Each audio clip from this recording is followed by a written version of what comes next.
Hello students, good morning. Welcome to the lecture number 7 of Control and Coordination. In today's lecture, we'll be dealing with the two glands, that is pancreas and gonads. So basically over here also the same pattern will be there, the introduction, the function and the disorders. So let's begin with the lecture. Okay, so first topic is pancreas. First of all, the origin of the pancreas is from endoderm. We have already discussed there are three layers. From the endoderm, basically the pancreas is developed or originated. Further, there is pancreas can be divided as two parts, like it has two parts, that is exocrine and endocrine. Exocrine is basically a digestive system, whereas endocrine is basically islet of Langerhans. Now I have written over here digestive system, which means this exocrine gland or exocrine part of the pancreatic glands or pancreas is basically functional in digestive system, and you will learn it in detail in your digestive system chapter, whereas your endocrine part, which is also known as islet of Langerhans, that you will be dealing in this chapter. Now islet of Langerhans is basically made up of four kind of cells, that is your alpha, beta, delta and PP cells, that is F cell, also known as F cell. Now what is the meaning of alpha cells? What I have done is I have divided into four parts, that is the proportion, the amount of alpha cells present in the islet of Langerhans, what they secrete, what that secretion stimulates, and what is the significance of the stimulated part. So very first is alpha cell, its proportion is 20%. Secretion is, it basically secretes glucagon, which is a hormone. This hormone stimulates liver for gluconeogenesis. What is the meaning of gluconeogenesis? Students, simple part में I'll tell you all, gluconeogenesis glycolysis pathway का उल्टा होता है. Basically in glycolysis what we do, we convert glucose into pyruvate. In gluconeogenesis basically pyruvate to glucose has been formed. So basically it stimulates liver for gluconeogenesis. Next is significance. Its significance is increased blood glucose level. Next is beta cells. Beta cells proportion is 70% of the islet of Langerhans is comprises of beta cell. It secretes basically insulin, which is an hormone. This insulin hormone stimulates liver and muscles for glycogenesis. Always remember students, genesis का मतलब होता है production and glyco का basically मतलब है glycogen. So glycogenesis is basically the production of glycogen. So it stimulates liver and muscles for the production of glycogen, that is by the process glycogenesis. Next is the significance. Significance is basically it lowers the blood glucose level. Glucagon will increase the blood sugar level and insulin will decrease the blood glucose level or blood sugar level. Next is delta cell. Delta cells are basically 5% in proportion. They secrete one hormone, that is somatostatin. This somatostatin basically inhibits the secretion of glucagon and insulin. Basically over here the glucagon insulin is having the impact on the body, but their control also has to be done. So basically the somatostatin hormone inhibits the secretion of glucagon and insulin as per the need of the body.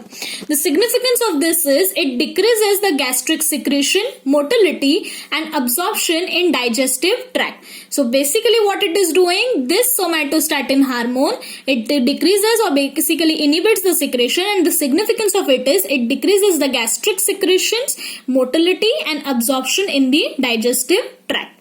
Now next is basically PP cells, that is your pancreatic peptide cells or F cells. The proportion is 5%. It secretes pancreatic peptide. Peptide is basically small short chain of amino acid, that is it is a protein, and what it does, it inhibits the release of pancreatic juices, which is ultimately related to your some half of digestive system. So in this way, this is the pancreas. In pancreas we have dealt with only endocrine part with the four major cells, that is alpha, beta, delta and PP cells. Now the next part that we'll be dealing with is the disorders.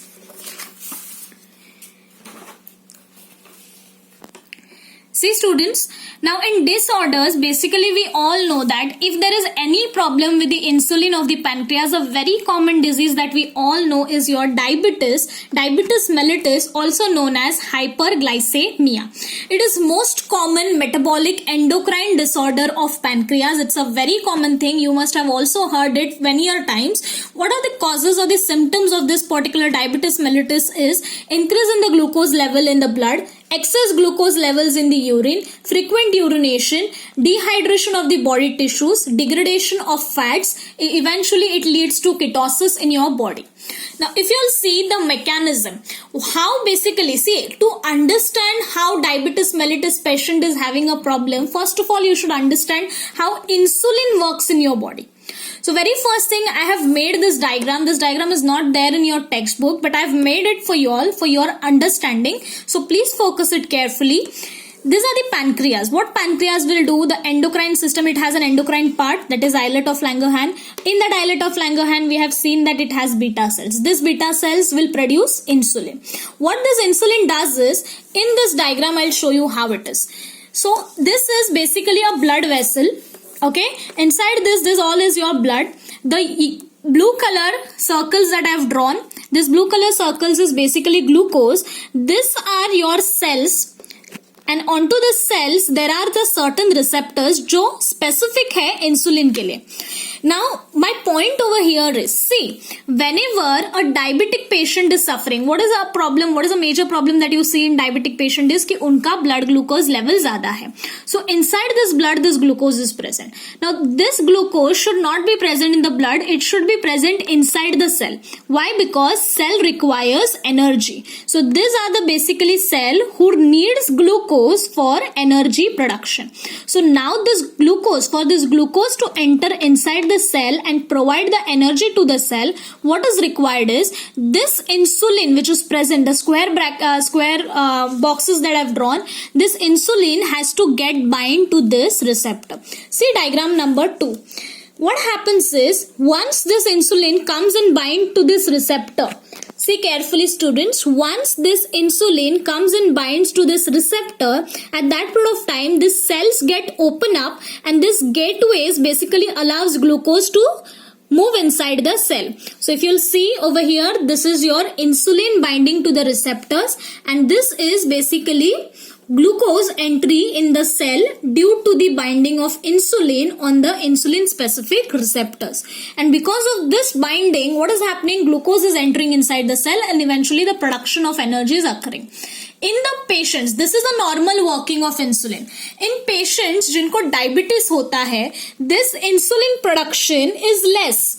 And क्योंकि insulin production less है, what happens is there is no binding which is occurring onto this receptor. Since there is no binding onto this receptor, glucose is not entering inside. And since glucose is not entering inside the blood vessels or in the blood, basically the blood glucose level rises. So in this way, a person basically suffers from your insulin dependent or insulin independent diabetes mellitus. So students, in this way we have dealt with diabetes mellitus. I made you all understood what is the mechanism of insulin, how it is actually working in case of diabetes mellitus. Now see students, when it comes to diabetes mellitus, there are two types of diabetes mellitus. One is insulin dependent diabetes mellitus and the other one is insulin non-dependent. Now what is the difference between both is, basically in first one what happens is the insulin production is somehow the other way less or more, and because of that what is happening is कि glucose is unable to enter inside the cell and eventually the cell is not getting energy, and as well as the amount of the glucose in the blood is increasing and eventually it goes out of the body in the form of urine. But in case of non-insulin dependent diabetes mellitus, what is basically happening is, in that person's insulin production is occurring, but basically the beta cells are not possibly recognizing it, or we can say it as that insulin is not basically accepted by the receptors. So there are the problems which are way beyond the presence or absence of insulin, and such diabetes is known as non-insulin dependent diabetes mellitus. Okay, now the next part that we are dealing with is gonads. Okay, what is the meaning of gonads? Gonads are nothing but your sex organs. So now in sex organs, you all know that there are two types. One is testes in case of males and ovaries in case of females. Now this ovaries, we'll be dealing with first of all ovaries. The ovaries basically produces 4 hormones, that is your estrogen, progesterone, relaxin and inhibin. I repeat, estrogen, progesterone, relaxin and inhibin. Now what happens in case of estrogen is secreted by developing follicles. Estrogen basically secreted by the developing follicles. The main form is estradiol. The main form of estrogen is estradiol. It is secreted by the developing follicles. Main form is estradiol. Now the question arises, what is the meaning of developing follicles? Always remember children, in your ovary, see, I'm drawing a rough ovary over here. In your ovary basically you have this small cells which are getting developed into big cells, that is primordial follicle se lekar ke a Graafian follicle tak. This is the Graafian follicle. So this entirely is considered as follicles which are responsible for developing a hormone known as estrogen. Okay, this cycle you must have done in your sexual reproduction chapter in animals. Okay, now what is the significance of this estrogen is development of secondary sexual characteristics in female. Now in secondary sexual characteristics all part comes, that is menstrual cycle, pubic hairs development, armpits hair development, then there is feminine curve, everything comes under your secondary sexual characteristic, mammary glands development. So this all is basically the responsibility of your estrogen. Next is progesterone. Progesterone is secreted by corpus luteum of ovary after ovulation. Now what is the meaning of corpus luteum? See, this is your Graafian follicle that I have drawn. If that Graafian follicle, inside that there is an ovum, small ovum. When that ovum comes out, burst out, okay, ovulation के बाद when this ovum comes out, the left part which is yellow in color, eventually मैंने यहाँ पे yellow color इसलिए दिया है क्योंकि वो yellow color का ही होता है. So this yellow color part is basically corpus luteum. Now this corpus luteum of the ovary after ovulation is basically secreting your progesterone. This progesterone is a very important hormone in human body, in females basically. First of all, what is the roles of it? Very first is essential for thickening of uterine endometrium. Essential for thickening of uterine endometrium. Second is, you know what is the meaning of endometrium. There are 3 layers of uterus: endometrium, mesometrium and ectometrium. So this is the endometrium, the innermost layer of uterus. So it basically helps in thickening of this uterine endometrium. Now why there is a purpose? What is the need? It is basically so that the baby, first zygote, like the first cell of the baby, zygote should get properly implanted on it, and hence this thickening of uterine endometrium has been done. Next is preparing uterus for implantation. What is the meaning of implantation? Is basically attachment of zygote onto the uterus lining is basically implantation. Next is preparing or developing of mammary glands. Definitely during pregnancy mammary glands has to be developed, okay, with respect to the coming baby, and after delivery also milk ejection is one of the role of your progesterone hormone. Then it inhibits the uterine contraction during pregnancy. If you'll see, uterine contraction has to be prevented. Why? Because if it gets contract, eventually the baby might come out of the womb of that particular woman. So for this purpose, your progesterone is responsible to inhibit the uterine contraction during pregnancy. So in this way, there are the important functions of your progesterone. Followed by that, there is relaxin. What is the meaning of relaxin? Again, it is secreted by your corpus luteum. At the end of the gestation period, what is the meaning of gestation period? Is the pregnancy period of 9 months which is there in a woman. So the end of that period is basically known as gestation period, means the entire period is known as gestation period. So at the end of the pregnancy, basically corpus luteum secretes relaxin. What is the significance of this is, it basically relaxes the cervix. Now what is the meaning of cervix? Cervix is the opening of the uterus of female body, and the pelvic girdle, that is the hip bones basically. This pelvic girdle and cervix is basically relaxed by this relaxin hormone, so that there should be an easy normal delivery of a baby that must occur in the female body. Understood? So basically it relaxes the muscles so that ज़्यादा pain ना हो, and at the same period of time it will be the easy normal delivery of a baby. Then there is inhibin. What is the meaning of inhibin? Is again it is secreted by corpus luteum. The significance of inhibin is it inhibits the secretion of FSH and GnRH production. What is the meaning of FSH? Is follicle stimulating hormone. So since this follicle stimulating hormone is not been produced, basically a female do not undergo menstrual cycle during pregnancy. And the second is GnRH, that is gonadotropin releasing hormones. It is also been the production has also been inhibited by the inhibin hormone, which is again involved in your normal activities which is occurring, which should not actually occur during the pregnancy of a female. So in this way we have done with the ovaries and the 4 hormones of ovaries: estrogen, progesterone, relaxin and inhibin. Okay, so students, second gonad is basically testes. This testes is basically male sex hormone producing hormone. Now this basically what it does is hormones which are produced by testes are basically androgens. These androgens we have dealt with in your corticoids, if you remember. So this androgen, the very common androgen is basically testosterone, which is a male hormone. It's a very main hormone of your male body. Any male is basically developed because of this testosterone hormone.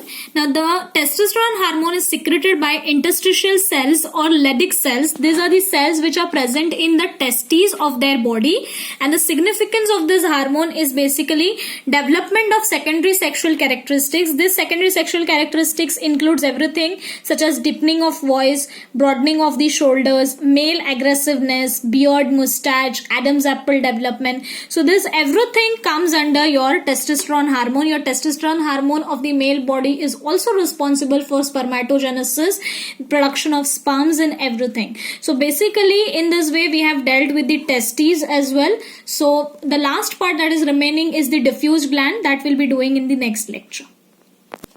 Students, please take screenshot of this so that you all will be able to write it as an assignment. The next one.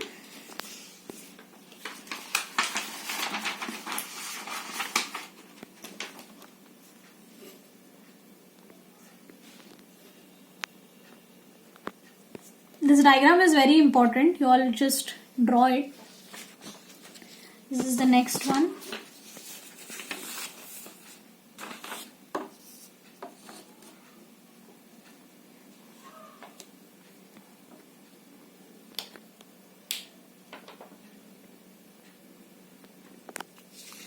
The last part.